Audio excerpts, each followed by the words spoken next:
भगवान शंकराचार्य के बाद के 4 शंकराचार्यों ने जब देखा कि खानदानी क्षत्रिय दिशाहीन हो गए हैं, सनातन मान बिंदुओं की रक्षा के लिए उन्होंने नागा सैनिक को उद्भाषित किया।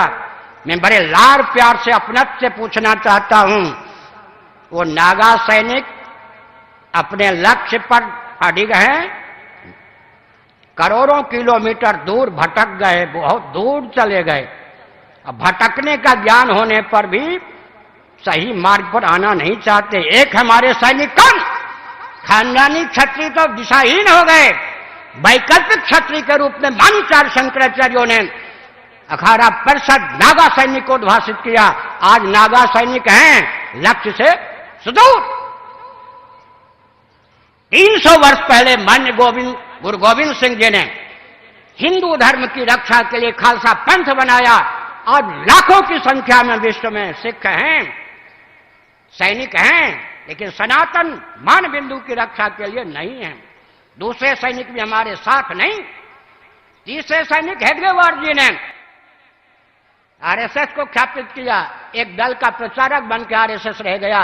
तीनों सैनिक रहने पर भी हमारे किस काम के, सनातन मान बिंदु की रक्षा के लिए तीनों सैनिकों में किस सैनिक का उपयोग और विनियोग हो रहा है? मैं क्रांतिकारी दृष्टि से बोलता हूं। और अंत में सज्जनों, 2 चाहिए, एक स्वस्थ मार्गदर्शन, दूसरा सेना सैनिक।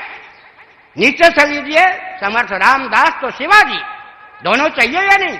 व्यासपीठ तो शासन तंत्र, आगे लीजिए चंद्रगुप्त, उधर चाणक्य तो चंद्रगुप्त, आगे कुमारिल भट्ट या शंकराचार्य तो सुधन्वा जी, और आगे चलिए उधर धौम्य जी या व्यास जी तो युधिष्ठिर जी, श्री कृष्ण जी, और आगे चलिए वशिष्ठ जी तो राम जी, और आगे चलिए भृगु जी तो पृथु जी, और आगे चलिए नारद जी तो ध्रुव जी।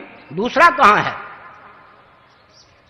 हम आप जो हैं वो तो समर्थ रामदास जी से लेकर नारद जी की भूमिका प्रस्तुत कर सकते हैं ना। दूसरे की कमी दूर कीजिए ना। हम अहिंसा के पक्षधर हैं, लेकिन बौद्धों की झूठी अहिंसा ने देश को गर्त में डाल दिया। गांधी जी की झूठी अहिंसा ने भारत को गर्त में डाल दिया।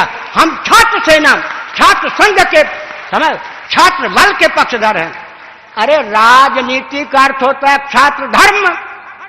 राजनीति और राजधर्म पर्यायवाचक हैं या नहीं? उसका एक नाम होता है दंड नीति, उसका एक नाम होता है अर्थनीति। एक उदाहरण देता हूं।